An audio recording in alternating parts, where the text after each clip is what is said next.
En 1386, le peuple de Paris se rassemble pour assister à un procès par combat entre les chevaliers John et Jacques, sous le regard du roi, leur Pierre, Marguerite et leurs compagnons. Alors que les chevaliers s'avancent pour commencer le duel, l'histoire remonte dans le temps. Le point de vue de Jean commence en 1370, pendant la guerre de Caroline. Pierre ordonne à l'unité de Jean de défendre un pont car l'ennemi est en supériorité numérique, mais John refuse de se retirer et charge avec ses hommes. La bataille est brutale et Jacques risque de mourir avant que Jean ne le sauve.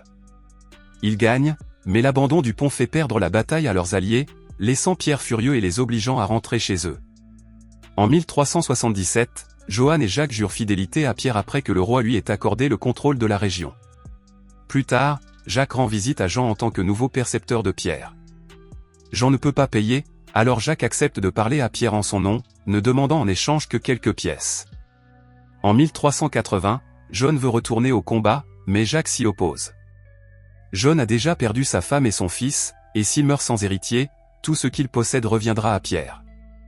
John souligne également que Pierre favorise désormais Jacques et explique qu'il ne se bat pas seulement pour la gloire. Il a besoin d'argent car il est presque ruiné. John remporte cette nouvelle bataille et, lorsqu'il rentre chez lui, il rencontre Sir Robert, un ancien ennemi qui a été pardonné et qui fournit désormais des provisions et un abri aux troupes. John rencontre également la belle-fille de Robert, Marguerite, et lui demande immédiatement sa main. Au cours des négociations matrimoniales, John demande le précieux domaine d'Anola-Folland. Robert hésite, mais finit par accepter et Jean et Marguerite se marient lors d'une joyeuse célébration. Jean profite de sa nuit de noces, mais Marguerite est silencieusement déçue. Malheureusement, Jean ne reçoit jamais Anulefant. Pierre achète le domaine à Robert et l'offre à Jacques en récompense pour avoir géré ses finances. Jacques insiste sur le fait qu'il ne l'a jamais demandé, mais John reste furieux. John porte l'affaire devant le roi, mais sa demande est rejetée. Pierre est en colère parce que Jean a essayé de le poursuivre en justice et trouve rapidement l'occasion de se venger. Lorsque le père de Jean meurt, le grade de capitaine qui devrait revenir à Jean est attribué à Jacques. Un an plus tard, Marguerite reçoit une invitation à une fête pour le fils aîné d'un ami. Elle pense que suffisamment de temps s'est écoulé pour retourner à la cour et montrer qu'ils ont tourné la page malgré l'injustice. Jean accepte d'y participer. Lors de la réunion, lui et Jacques se réconcilient et Jean dit à Marguerite d'embrasser Jacques en signe de bonne volonté.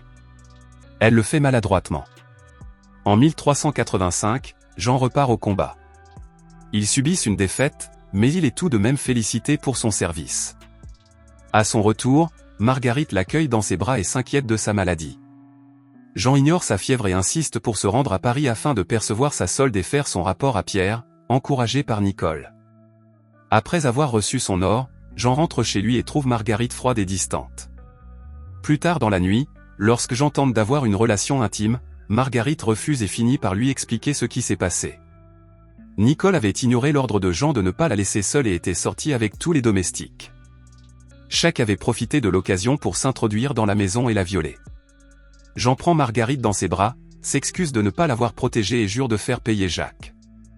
Le lendemain, Jean informe le conseil municipal et leur demande de diffuser la nouvelle afin que Pierre soit obligé de leur accorder une audience. Jean se rend alors auprès du roi et demande un procès par combat, laissant Dieu décider de la vérité. Les conseillers l'avertissent que s'il perd, Marguerite en souffrira également, mais Jean la croit entièrement.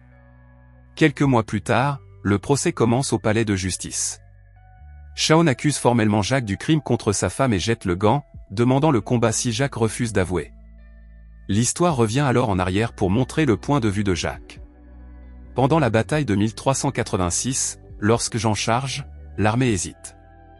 Après avoir échoué à avertir Jean qu'il court à un piège, Jacques rassemble les autres pour le suivre au nom du roi. Plus tard, Jacques tient sa promesse et parle à Pierre de la location de John, défendant John contre les insultes de Pierre.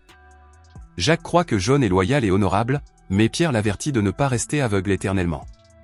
À partir de ce moment, Jacques et Pierre deviennent amis. Il se charge de faire pression sur les seigneurs pour qu'ils paient leurs dettes, et c'est ainsi qu'il obtient un Oleft Falcon de Robert avant même d'apprendre les fiançailles de Jean avec la fille de Robert. Pierre continue de considérer Robert comme un traître. Le mariage devient donc un nouveau coup dur pour Jean. Lorsque Jacques lui annonce que Jean les poursuit en justice, Pierre rit et rappelle à Jacques qu'il l'avait mis en garde contre la soi-disant loyauté de John. Pierre décide alors de confier le commandement à Jacques. Il fait remarquer que Jean sera furieux, mais Jacques ne s'y oppose pas. Le jour où Jacques prend le commandement est le même jour où Jean fait irruption à la fête, hurlant de rage. Jacques essaie de le prendre à part pour lui parler, mais Jean refuse et menace de les poursuivre à nouveau.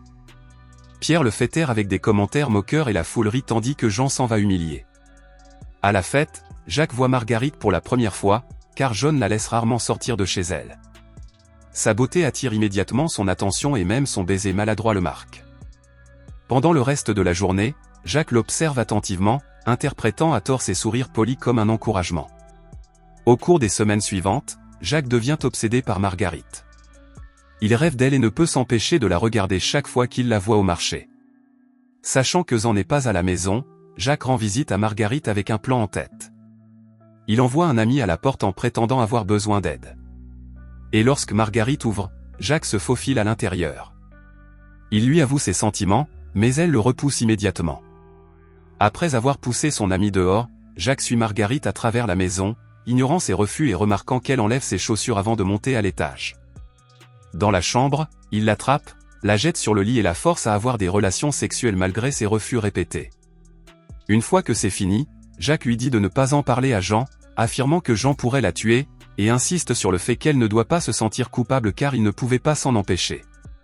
Après l'agression, Jacques se rend à l'église pour se confesser et le prêtre lui dit qu'il s'agit simplement d'une épreuve. Alors que les rumeurs se répandent, Pierre l'interroge et Jacques nie tout. Il affirme que Marguerite n'a protesté que par convenance et que ce n'était pas contre sa volonté.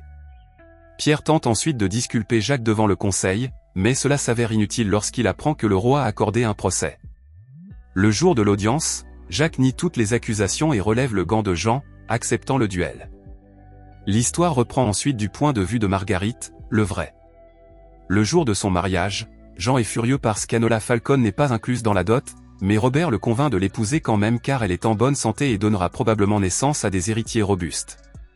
Marguerite est anxieuse pendant leur nuit de noces. John est satisfait, mais pas elle, même si elle ment et dit qu'elle l'est. Plus tard, alors qu'elle fait du shopping avec Marie pour acheter une robe, Marguerite avoue que son mariage est en crise. Lorsque Jacques passe et s'incline, les deux femmes s'accordent à dire qu'il est beau mais aussi déplacé. Lorsque Jean revient de la guerre, Marguerite l'accueille dans sa nouvelle robe, mais au lieu de l'embrasser, John la réprimande pour son décolleté, l'accusant de ressembler à une prostituée. Plus tard, Nicole critique également la robe.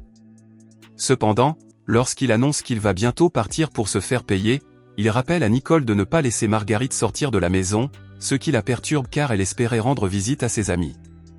Lorsque Jacques arrive ce jour-là, les événements se déroulent de manière similaire, mais il est beaucoup plus agressif envers Marguerite et ouvertement offensant envers Jean. Dans la chambre, elle se débat de toutes ses forces, criant et pleurant sans cesse, montrant clairement à quel point elle est terrifiée et violée. Après le départ de Jacques, Marguerite essaie de prendre un bain pour se laver de son sperme, mais Nicole et les domestiques reviennent avant qu'elle ne puisse le faire. À partir de ce moment, Marguerite devient introvertie et mange à peine. Lorsque Jean revient enfin et que Marguerite lui raconte ce qui s'est passé, il réagit avec colère et la saisit même par le cou.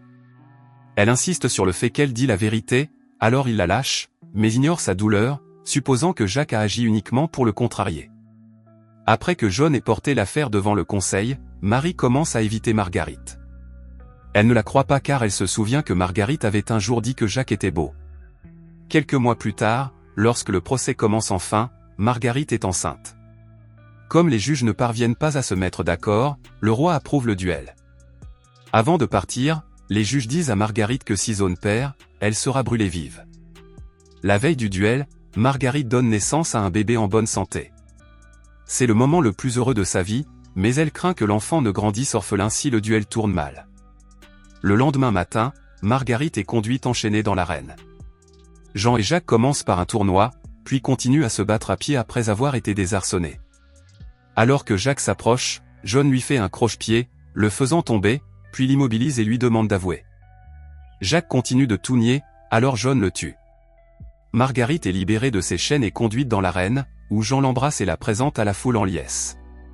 Le couple chevauche ensuite ensemble tandis que la ville célèbre leur victoire. Jean meurt quelques années plus tard pendant les croisades et Marguerite prend le contrôle du domaine, vivant en paix et choisissant de ne jamais se remarier.